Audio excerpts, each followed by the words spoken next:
Enoch 15:4, and though you were Kodesh, spiritual, living the eternal high, you have defiled yourselves with the blood of women, and have brought forth with the blood of flesh, and, as the children of men, have lusted after flesh and blood, as those also do who die and perish. Therefore have I given them wives also that they might impregnate them, and bring forth children by them, that thus none might be lacking to them on earth. But you were formerly spiritual, living the eternal high, and immortal for all generations of the world. And therefore I have not appointed wives for you for as for the spiritual ones of the Shemaim, in the Shemaim is their dwelling. And now, the giants, who are produced from the souls and flesh, shall be called evil souls upon the earth, and on the earth shall be their dwelling. Evil souls have proceeded from their bodies because they are born from men, and from the Kodesh watchers is their beginning and primal origin. They shall be evil souls on earth, and evil souls shall they be called. As for the souls of the Shemaim, in the Shemaim shall be their dwelling, but as for the souls of the earth which were born upon the earth, on the earth shall be their dwelling. And the souls of the giants afflict, oppress, destroy, attack, do battle, and work destruction on the earth, and cause trouble. They take no food, but nevertheless hunger and thirst, and cause offenses. And these souls shall rise up against the children of men and against the women, because they have proceeded from them. Enoch 22, and there was in it 4 hollow places, deep and wide and very smooth. How smooth are the hollow places, and deep and dark to look at. Then Raphael answered, one of the Kodesh messengers who was with me, and said unto me, these hollow places have been created for this very purpose, that the souls of the beings of the dead should assemble there, even that all the beings of the children of men should assemble here. And these places have been made to receive them till the day of their judgment, until their appointed time, till the great judgment upon them. I saw the souls of the children of men who were dead, and their voice went forth to the Shemaim and petitioned. And I asked Raphael, the messenger who was with me, and I said unto him, this souls whose is it whose voice goes forth and petitions? And he answered me saying, this is the soul which went forth from Hebel, whom his brother Cain slew, and he makes his petition against him till his seed is destroyed from the face of the earth, and his seed is annihilated from amongst the seed of men. Then I asked regarding it, and regarding all the hollow places, why is one separated from the other? And he answered me and said unto me, these 3 have been made that the souls of the dead might be separated. And such a division has been made for the souls of the righteous, in which there is the bright spring of water. And such has been made for sinners when they die and are buried in the earth, and judgment has not been executed on them in their lifetime. Here their souls shall be put aside in this great pain till the great day of judgment and punishment and torment of the accursed forever, and retribution for their souls. There he shall bind them forever. And such a division has been made for the souls of those who make their petition, who make disclosures concerning their destruction, when they were slain in the days of the sinners. Such has been made for the souls of men who were not righteous, but sinners, who were complete in transgression, and of the transgressors they shall be companions, but their souls shall not be slain in the day of judgment, nor shall they be raised from there. Enoch 39:12. Those who do not sleep barak you. They stand before your esteem and barak, praise, and exalt, saying, Kodesh, Kodesh, Kodesh is most high of hosts. He fills the earth with souls. So, you know, the Son is the most high, who fills the earth with souls. The Book of Revelation 14:9. Then another angel, a third, followed them, saying with a loud voice, if anyone pays homage to the beast and his image, and receives a mark upon his forehead, or upon his hand, he shall also drink of the wine of the fury of God.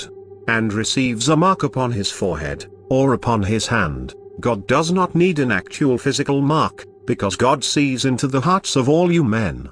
Appendix to operations carried on at the pyramids of Giza in 1837, containing a survey by J.S.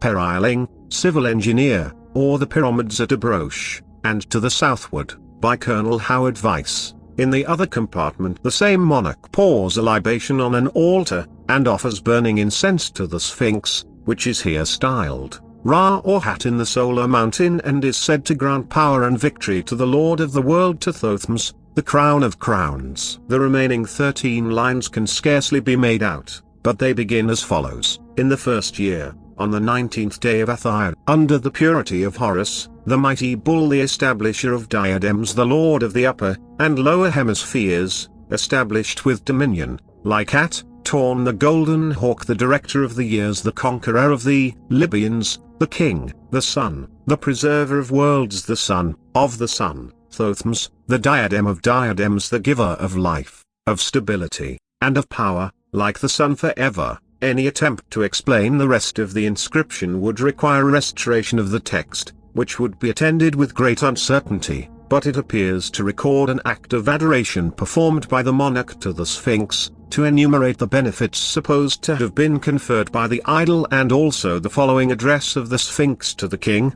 Am thy father, the god in the solar mountain Tor, and Athon. The inscription also declares that the king shall wear the 2 crowns, which compose the royal schent, and that he shall sit on the throne of Seb, the youngest of the gods. Ramesses the Great, Sesostris, supposed to have reigned 1355 BC, dressed in his robes, holds in his hand an emshoya, or censer, and a conical piece of bread, which he offers to a sphinx placed on a pedestal, which, like that in the tablet plate B, has the form of a doorway. The sphinx has the body of a lion, the headdress of a god, or of a monarch, and the features in Mr. Salt's drawing resemble those of Ramesses. Before the sphinx is an altar adorned with flowers, and behind the king is a royal standard, supported by a human head, and by 4 arms, 2 of which elevate the standard, and the others hold a kukufa scepter, and the feather of truth below the standard are the emblem of heaven, and the staff, which ends in a signet representing the orbit of the sun. Above the head of the king is Har of Hat, the Horus of Edfu, the celestial sun encircled by Urasi, which sustain the symbols of life, and the crowns of the upper and lower hemispheres, over which the sun presided. The inscriptions on the upper part contain the names and the titles of the monarch in question, and also those of the Sphinx. The monarch is styled the gracious god directed, the lord of the upper and of the lower world, the sun, the director of truth, approved of the sun, the lord of diadems, Ramesses, beloved of Maun, the giver of life, like the sun forever, Ha-Hat, the giver of life, of stability, and of power, a gift of incense and of libations, Ha-Re, of the 2 solar abodes, which refer to the Sphinx in the character of Ha.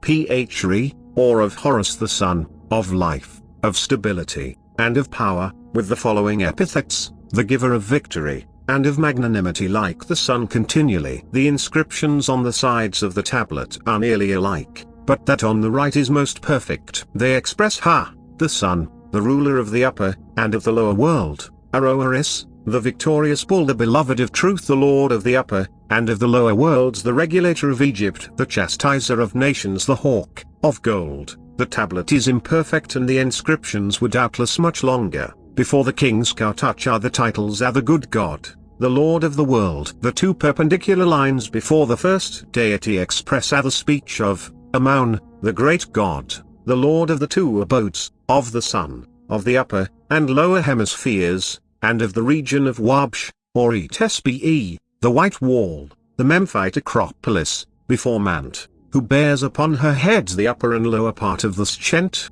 the Et, and Tcshr, the red and white crowns of Egypt, and the vulture-shaped headdress, Ize, the invocation of the Great Mother, the mistress of the land of Eslia, and of the region of the White Wall. Tumort succeeds the hawk-headed type of Khens, with an inscription containing the invocation of Khens, the son of Hor, or of Ida, the great god, the lord of the region of the White Wall. The characters on the architrave, and in the center of the cornice, refer to Hat, the good demon. The fact that the Theban triad presided over quarries excavated in the neighborhood of Memphis, proves that the monarch, whose name is erased, must have belonged to the Diospolitan line, for the tutelary deities of Memphis were Ta, Meretu or Pasht, and Nor for Atum. The region mentioned in the text was either in Upper or in Lower Egypt.